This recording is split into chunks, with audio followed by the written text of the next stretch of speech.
Everybody all right? Everybody good? Some of y'all not so much.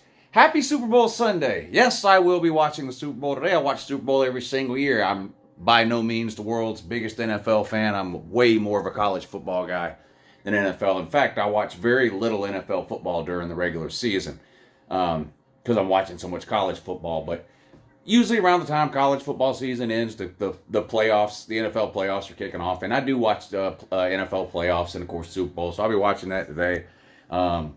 No, I'm not upset about the halftime show. I think I like Usher. Maybe it's because of my age. I don't know. I'm 40. How old am I? 45. You know, Usher's been around since late 90s, early 2000s. So kind of grew up, or at least high school and college years with a lot of Usher. And he's had some more recent hits too. I think it's a good show. People will complain about the halftime show. It's become kind of a thing. I don't really think it matters who does the halftime show anymore. There's just a certain subset of the population out there. They're just going to blindly criticize the halftime show. It's kind of become just its own thing. Let's just criticize the halftime show. Taylor Swift will be at the game. That's making a lot of people mad for no reason at all. It's just ridiculous. They've been showing celebrities and famous people when they're at sporting events forever. You ever watch the Lakers game on TV? They show Jack Nicholson all the time. You ever watch the New York Knicks game? All they do is show Spike Lee. Detroit Lions during the playoffs, they show Eminem a million times. No one cries about that, but for some reason, Taylor Swift seems to trigger a lot of you. So I will be watching the Super Bowl today. To me, it's a tough game to pick. Again, I'm not an NFL expert, so I don't know. I think San Francisco has been probably the best team in the NFL this season. They're probably a little bit better of a team than Kansas City, top to bottom. They're favored by 2, San Francisco is. So you're giving me an opportunity to get Patrick Mahomes with 2 points. That's hard to turn down. So I guess I'm going to take the Chiefs plus 2. And if you're going to bet it, you might as well bet the money line and make yourself a little bit of extra money. I really don't know who's going to win. I think it'll be a good game. And I think that's what most people want. You know, if you're not specifically a Chiefs or a Niners fan, just like any other big game, you're kind of just hoping for a good game. But so I'm excited. I am going to live stream the game, but it'll be on Patreon, not on YouTube. There's just not enough people on this channel that care about the NFL for me to live stream it on YouTube. And I'm always looking for things to do on the Patreon page in the off season. So the Super Bowl is a good opportunity for me to hang out with everybody over on the Patreon page for a while. So those of you who are members on the Patreon page, you know the routine. It's just like college football. I'll post a link over on the Patreon page around 6 o'clock. Game starts at 6:30. I'll post a link around 6 o'clock, I guess. And we can hang out and watch Super Bowl. So we'll do that. If you're not on the Patreon page and you want to be, I'll try to put a link in the description of the video if I can remember. But on to some college football news. Alabama's lost its offensive coordinator. Well, they've lost just about everybody. Saban left, and it's just a man overboard situation. But the Ryan Grubb situation is particularly interesting to me because he's been the offensive coordinator for DeBoer for a while. He was the offensive coordinator for DeBoer up at Washington. He came with DeBoer down to Tuscaloosa, and basically before his feet even hit the ground, he's interviewing for an NFL job back up in Washington with the Seattle Seahawks, and I guess he has decided to take that job. So Alabama now finds itself without an offensive coordinator. Now, a couple of things here, and a lot of this relates to Chip Kelly to Ohio State too, which we'll talk about in a second. There's a lot being made of the timing of a lot of these things. I'm going to be honest. It's smart. If the conspiracy is true, if Ryan Grubb or Kalen DeBoer or both of them or whatever knew they were going to Seattle, but they purposely delayed the announcement until after the transfer portal window had closed, which I don't know if that's true or not. If it is true, it's smart. If, like, everybody's jumping on Alabama saying, oh, this is wrong, they did those players dirty by purposely waiting. What are they supposed to do? If that was your team, you'd hope they did the same, I tell you that right now. So, I mean, I don't know. Look, like it or not, college football is basically becoming every man for himself type of sport. Players don't like it, they leave. Coaches don't like it, they leave. If the players don't like that the coach left, then the players get an opportunity to leave. So the coaches delay their announcement until the players can't leave. It's just, so, I mean, what do you want them to do? It's kind of like whenever, the best example of this is a couple of seasons ago, but it's kind of like whenever there's a head coach vacancy somewhere, and certain names start getting attached to that job as possible candidates, but they're currently coaching at another team, and it's still, the season is still going on, like Lane Kiffin to Auburn rumors a couple of years ago. And so every press conference Lane Kiffin gives before an Ole Miss game or after an Ole Miss game just turns into, are you taking the Auburn job? Have you been offered the Auburn job? Are you going to interview for the Auburn job? And I'm like, what do you expect coaches to say in that situation? Like, what do you expect them to do? Do you expect a coach to come out and go, you know what? I am considering the Auburn job. I'm going to ride it out here at Ole Miss for these next couple of games. But in the back of my mind, I'm really thinking about that Auburn job. And no, I haven't interviewed yet. But if they ask me to interview, yeah, I'll go in. And if they offer me the job, I'm going to strongly consider it. Do you expect any coach to ever do that? No. They're going to say, I'm the coach at Ole Miss. I'm happy here. So there's just certain things like, you might not like it, but like, what else do you want them to do? That's kind of how I feel about these coaches leaving this late into the offseason. What else do you want them to do? If they leave sooner, so what? A player gets mad, he leaves. Okay, these players are going to leave if they want to. So I don't know. I don't understand sort of some of the heat that Alabama in general is catching as far as the whole, they did the players dirty by delaying this announcement. Who cares, man? It's every man for himself in today's college football. That includes coaches and players. Now, as far as what Alabama's going to do to replace Grubb, I have no idea. The rumors are all over the place. I have heard everything from they're not going to do anything, that Kalen DeBoer will just be the offensive coordinator and call plays. I think that's the worst possible solution, and I'll get back to that in a second. Some of the other rumors that I'm hearing are promoting someone else already on the staff, most of which came down from Washington with Kalen DeBoer, so they're at least already familiar with the offense and the schemes and the terminology and all that kind of stuff. And then I have heard some outlying names. I'll tell you one name I've heard that's particularly interesting to me, and I don't know if there's any traction to this or if it's purely just a rumor or speculation. Kirby Moore. Now, obviously, he has a winner's name, so that's a step in the right direction. But he's the offensive coordinator at Missouri. And when you look at the overall talent Missouri has and the product that they put on the field last year and the passing game that they've had there and some other things, and he's a young guy, he's already been sort of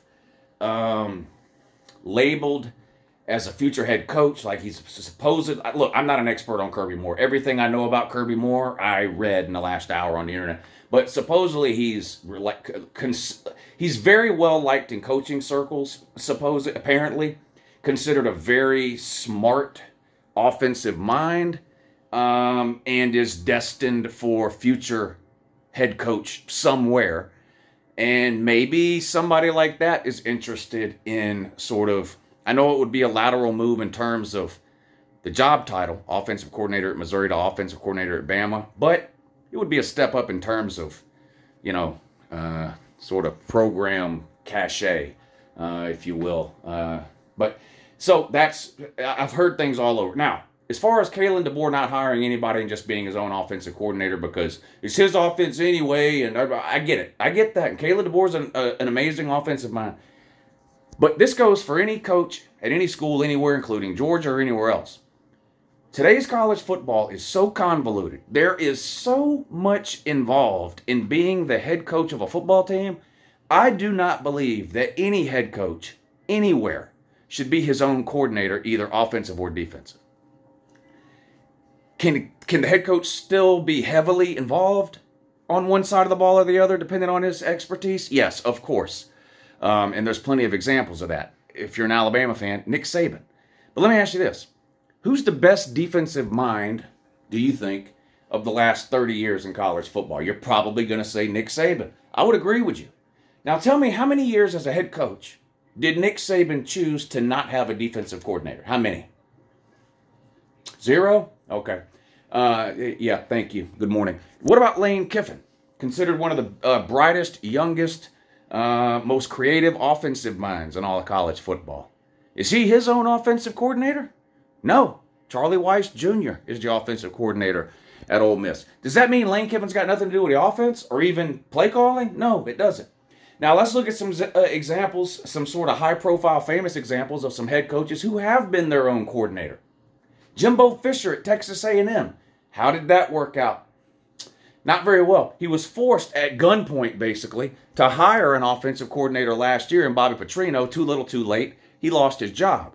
Let's go up north to Columbus, Ohio. Our good buddy Ryan Day. This guy calls his own plays. How's that been working out? Well, the pressure is mounting by the minute on our buddy Ryan Day. In fact, the pressure has gotten so heavy on Ryan Day's shoulders when it comes to giving up play calling duties and hiring a real offensive coordinator that he has gone out and hired Chip Kelly away from UCLA to be his offensive coordinator.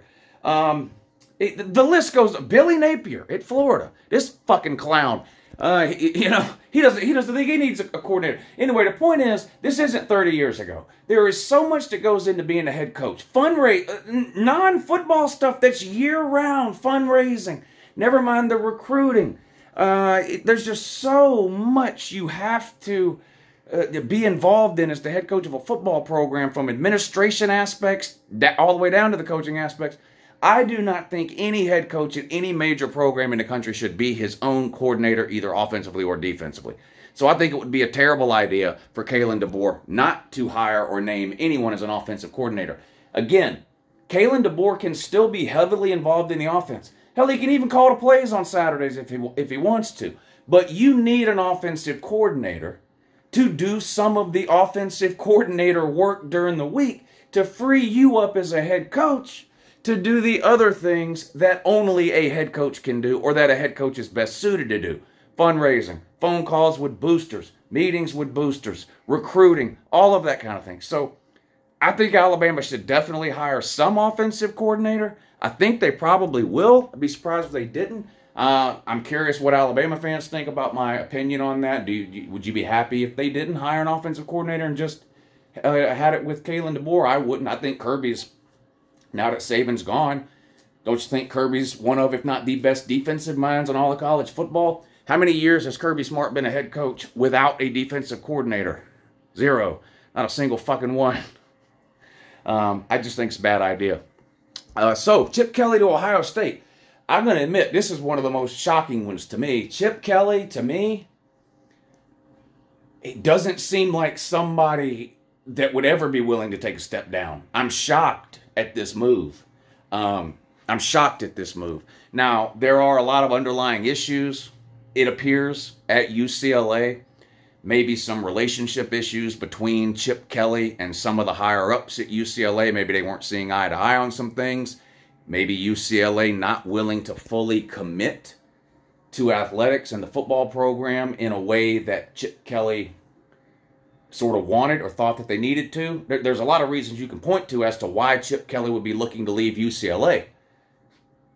None of which surprises me. I'm shocked he left UCLA to take a step down and become offensive coordinator, even though it is the offensive coordinator positions at one of the most prestigious programs in college football, Ohio State.